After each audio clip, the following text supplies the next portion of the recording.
Elias Ward had always known that being a single father came with invisible labels: tired, busy, off-limits, and sometimes even easy target. But nothing prepared him for the humiliation brewing behind the laughter of his coworkers that Friday evening. They'd seen him say no to after-work drinks too many times, choosing to rush home to his 9-year-old daughter, Hazel, instead of sharing beers and gossip. Somewhere along the line, his dedication made him a punchline, and the same men who praised him as responsible behind closed doors whispered he was pitiful in open rooms. So when they told him someone special wanted to meet him, a blind date, a fresh start, a night out he desperately needed, Elias didn't know he was already trapped inside their joke. The restaurant they chose was loud, modern, neon-lit, and nowhere near the quiet places Elias liked. But he went anyway, because Hazel had squeezed his hand and said, "Dad, maybe you deserve someone, too." He arrived early, smoothed his shirt, tried to ignore the jitter in his chest, and then saw her Maeve. She walked in nervously, eyes scanning for him, and the second she spotted him, she smiled, a soft, uncertain smile,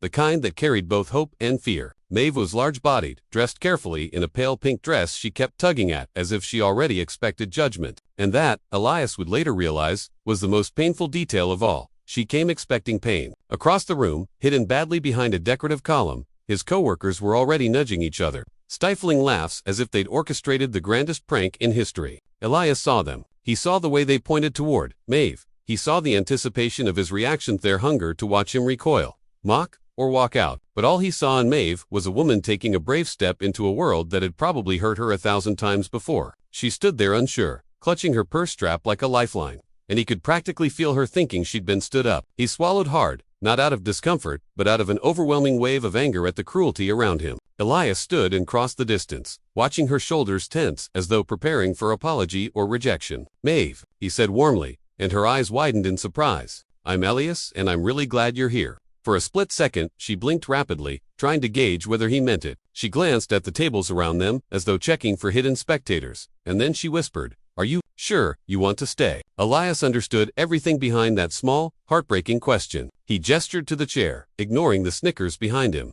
"I wouldn't miss this for anything."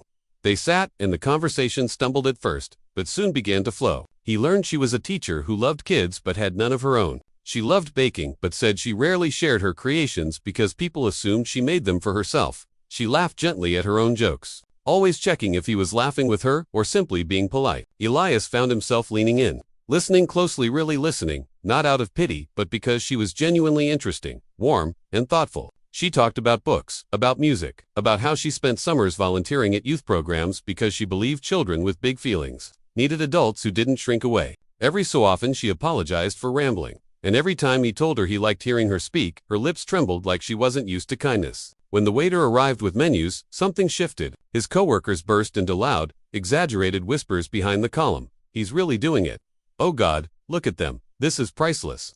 Maeve froze. She didn't turn around, didn't ask questions. She just slowly placed her menu down and said, in the softest voice, "Elias, I don't want to embarrass you. We can pretend this never happened. I'm used to it." And that was the moment right there when Elias felt something ignite inside him. Not anger for himself, but something fiercer, protective, and raw. He pushed his chair back, stood up, and walked directly to where his coworkers huddled. They straightened as if caught committing a crime, which, in truth, they had. Elias didn't raise his voice. He didn't need to. He just looked at each of them and said, "If your idea of a joke is mocking a woman who shows more courage walking into a room than any of you do in your whole lives, then the only embarrassing thing tonight is you." Their smirks fell instantly, and when he turned back, Maeve was sitting perfectly still, eyes glistening, stunned that someone had finally said what no one ever had for her.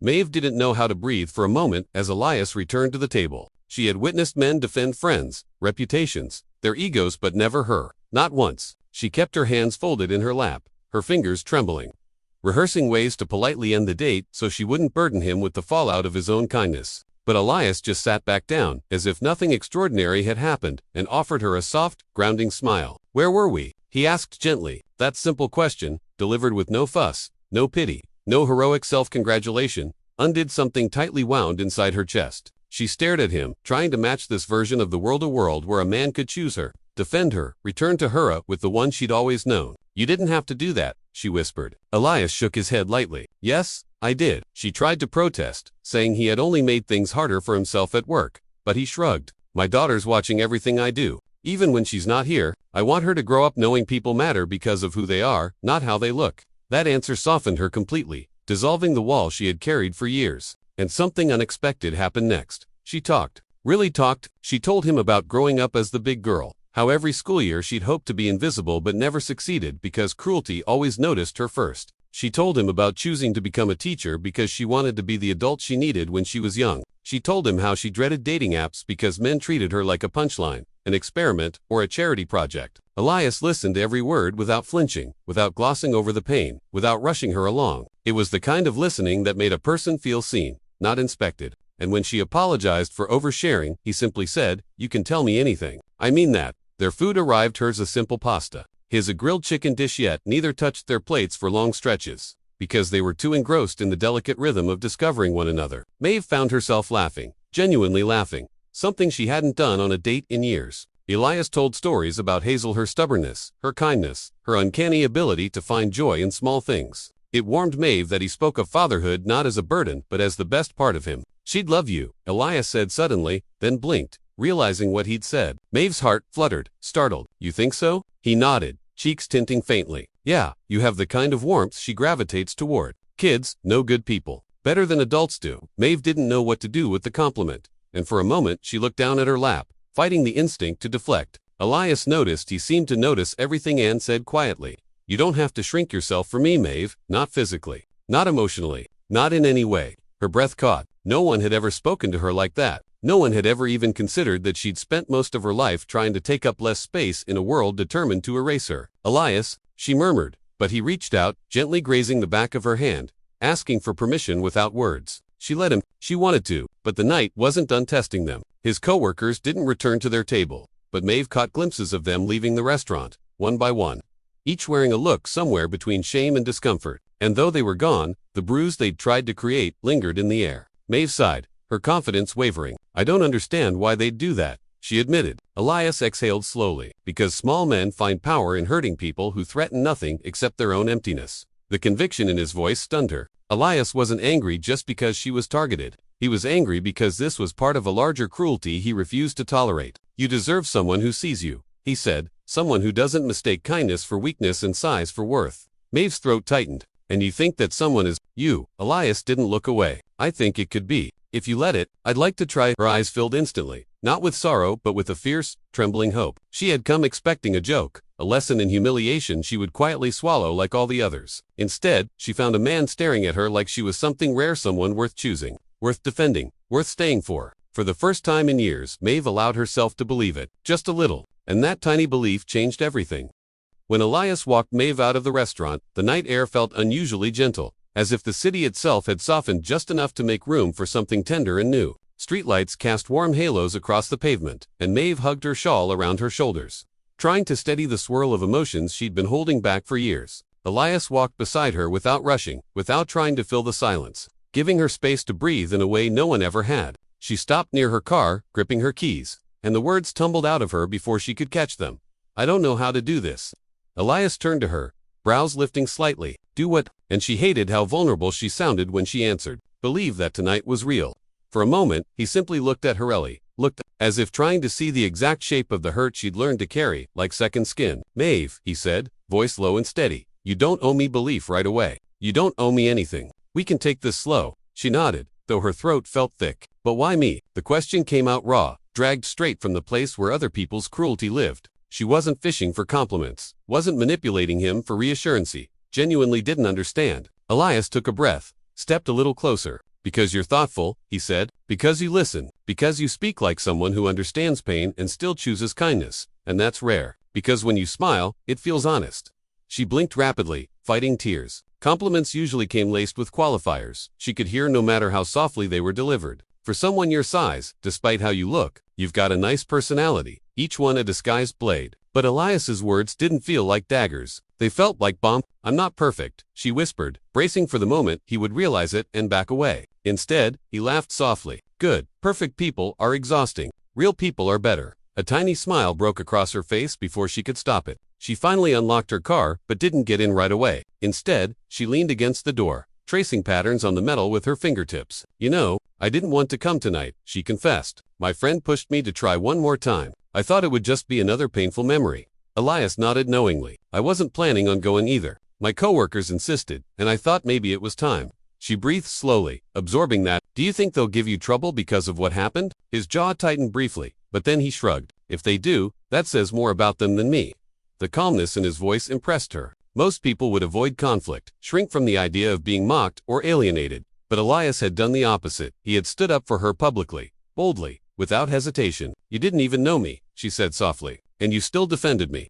I knew enough, he replied. I knew you didn't deserve what they tried to do. No one does. Maeve felt something shift inside her, a long, slow cracking of a shell she had built around her heart. She didn't know whether to fear it or welcome it. Can I ask you something? She said. He nodded. What did Hazel say when she found out you were going on a date? The smile that lifted his face was instant and tender. She hugged me, he said she wanted me to be happy. She even tried to help me pick out a shirt. Maeve laughed, picturing it. She sounds sweet. She is, Elias said, pride coloring his voice. You'll meet her someday. If you want to. Maeve's breath caught at the word someday. It wasn't pressure. It wasn't expectation. It was a door gently left open. And she realized she wanted that door. She wanted to step through it. She met his eyes with surprising steadiness. I think I'd like that. Elias let out a soft breath, like relief, like gratitude. Then we'll take things one day at a time. They lingered a moment longer before Maeve finally got in her car. Elias leaned into the window as she buckled her seatbelt. Drive safe, he murmured. And just before she pulled away, he added, I'll text you when I'm home, if that's okay. More than okay, she said. As Maeve drove off into the quiet night, something warm bloomed in her chest, something she hadn't allowed herself to feel in a very long time. Hope, fragile, terrifying, beautiful hope. And for the first time, she didn't push it away. Maeve spent the next 3 days replaying that night in quiet, secret moments while brushing her hair, grading papers, stirring soup on the stove. Elias had texted her every evening, each message thoughtful and warm, never demanding, never pushing. He sent photos Hazel had taken of their cat in bizarre sleeping positions, and Maeve found herself laughing out loud at her kitchen table. She replied with pictures of failed cookie batches and little stories from her classroom. Their conversations became a sanctuary, small and steady, built on sincerity rather than performance. But beneath Maeve's growing joy lived a persistent fear what would happen when she met Hazel. Children were honest in ways adults sometimes weren't, and Maeve worried that honesty might pierce straight through her chest. Still, when Elias finally asked, would you like to come for dinner? Nothing fancy, just spaghetti and a movie with Hazel. Something in Maeve whispered yes before her doubts could drown it out. Saturday arrived too quickly. Maeve stood on Elias's porch, palms sweating, heart pounding as if she were awaiting a judgment. She wore a navy blue dress, simple, soft, comfortable, because she didn't want to spend the evening tugging at fabric or apologizing for existing.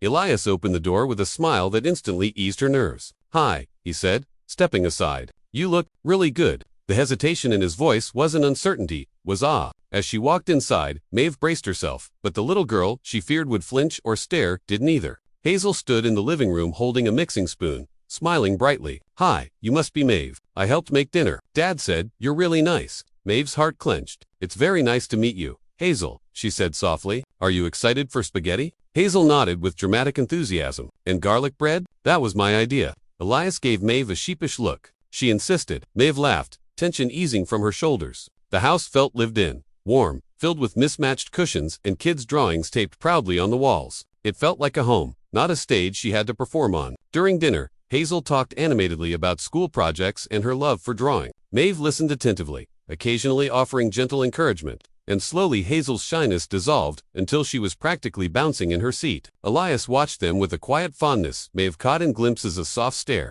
a half smile, a breath he seemed to hold when Maeve and Hazel laughed at the same joke. After they ate, Hazel darted off to get her art supplies, and soon the coffee table was covered with colored pencils and paper. Maeve sat cross-legged on the rug beside her, drawing clumsy flowers while Hazel attempted to teach her how to shade properly. You're doing great, Hazel insisted. Maeve giggled. Hazel, this flower looks like it's melting. That's what makes it special, Hazel declared confidently. Elias leaned against the doorway, arms crossed loosely, watching the two of them as if the world had suddenly aligned. He hadn't expected them to connect so naturally. He had hoped, prayed even, but he never expected the fragile, effortless harmony unfolding in front of him. Maeve caught him staring and felt her cheeks warm. What? She asked softly. Elias shook his head. Nothing, just happy. Hazel eventually announced it was time for the movie, picking an animated film about a clumsy girl who discovers she has hidden strengths. Maeve couldn't help but smile at the symbolism. They settled on the couch, Hazel in the middle, Maeve on one side, Elias on the other. Half an hour into the movie, Hazel's head drooped onto Maeve's shoulder, and Maeve froze, breath-catching. Elias whispered, you're okay. Maeve nodded faintly. Overwhelmed. I just cheat, trusts me. Of course she does, Elias murmured. Kids know good people. Tears pricked Maeve's eyes, but she blinked them back. Hazel nestled in closer, and Maeve gently rested her cheek on the little girl's hair. Elias watched the two of them, feeling something deepen inside him, something strong, something certain. He had been worried Maeve would feel out of place, that Hazel might cling to him or keep her distance, but instead, the three of them fit together with surprising ease, like pieces of a puzzle that had been waiting for one another. When the movie ended and Hazel sleepily excused herself to get ready for bed, Maeve rose to help gather the crayons. Elias reached out and touched her hand lightly. Thank you for tonight, he said. Maeve turned to him, eyes shimmering. I should be thanking you. No one's ever made me feel like I belonged in their life before. Elias shook his head, voice soft but firm. You didn't fit into my life tonight, Maeve. You made it better. And for the first time, she believed him. 2 weeks passed in a gentle, blooming rhythm text that felt like warm hands held across distance. Quiet dinners. Walks in the park where Hazel picked flowers and handed them to Maeve with shy pride. Every moment stitched itself into something fragile but real. Something Maeve was terrified to hope for, but couldn't stop reaching toward. Her confidence was still tender, like a scar healing beneath new skin. Yet Elias seemed to sense exactly when she needed space and when she needed closeness. They weren't rushing. They were simply learning one another, step by step. But not everyone approved. Whispers began at Elias's workplace. The same men who had set him up now murmured judgments behind his back. Remarks dipped in cruelty, insecurity, and envy. One afternoon, Elias overheard them. He's actually dating her. One sneered. He must be desperate. Another chuckled. Imagine waking up next to that every day. Their laughter echoed through the break room, low and poisonous. Elias stood in the doorway, unseen for a moment, watching them mock a woman who had shown nothing but kindness. He could have ignored it. He could have walked away. But he thought of Maeve, of how she fought every day to exist in a world that treated her like a footnote, of how she tried to shrink herself to avoid being a target, of how she still carried wounds she never asked for. And he stepped forward. Say it again, he said, voice quiet but cutting through the room like steel. The men spun around, their smirks faltering. It was a joke, one muttered. Relax, man. Elias shook his head slowly. No, jokes are supposed to be funny. What you said wasn't humor, it was cowardice. They bristled, exchanging glances, defensive and indignant. You're really choosing her. One scoffed. Elias didn't hesitate. I'm choosing someone with more heart than any of you combined. I'm choosing someone brave enough to show up in a world that constantly tries to tear her down. I'm choosing someone who makes my daughter smile. So yes, I'm choosing her. And if you have a problem with that, it's because she mirrors everything you lack. Silence rang in the room. Not anger, not defiance. Shame. Actual shame. The kind that sinks deep. Elias walked out without waiting for a response. Heart pounding, but not with regret. With certainty. That night, he went to Maeve's apartment. Carrying Hazel's drawing of their little trio, Maeve, Elias, and Hazel holding hands under a sky full of badly drawn stars. Maeve opened the door with a soft smile, wearing comfortable clothes and a faint look of surprise. You're early, she said. Is everything okay? Elias didn't speak right away. He stepped inside, took her hand, and guided her to the couch. Maeve's heartbeat quickened. There was something in his eyes, something fierce and tender, all at once. Maeve, he said gently, can I tell you something without you trying to argue against it? Her throat tightened. I'll try. He exhaled deeply, gathering the words he needed. You keep looking at us, at me and Hazel, like we're some fragile dream that might disappear if you blink too hard. But I need you to understand something. He took her hands in his voice steady. I'm not going anywhere. I choose you. Not because I pity you. Not because I'm lonely. Not because I'm desperate. I choose you because you are extraordinary. And it hurts me that the world taught you to believe you're anything less. Maeve's breath shattered. She covered her mouth, tears flooding her eyes. But Elias gently pulled her hands away, wanting her to hear every word clearly. You are not a joke, he continued. You are not a punchline. You are not something I need to justify or defend. You are someone I'm proud to stand beside. Someone who makes my life fuller, steadier, brighter. Someone Hazel already loves. And if anyone thinks that's funny, let them laugh. They don't matter. You do. Maeve broke beautifully, painfully, honestly. Tears streamed down her cheeks without shame, without restraint. She leaned forward, trembling, and Elias gathered her in his arms, as though she were something precious, not fragile. Her voice was barely a whisper. No one has ever said anything like that to me. Elias held her tighter. Then they were blind. But I'm not. She burrowed into him, letting herself be held, letting herself believe. When Hazel came in, moments later with her drawing, Maeve wiped her tears quickly, but Hazel smiled and climbed into her lap without hesitation. Dad says you're staying for dinner, she said brightly. Maeve looked at Elias, who nodded gently. If you want to, he murmured. Maeve glanced between them. This man who chose her, this child who welcomed her, this life she never imagined she could belong to, and, for the first time in her entire life, she whispered words she had never dared say aloud. Yes, I want this.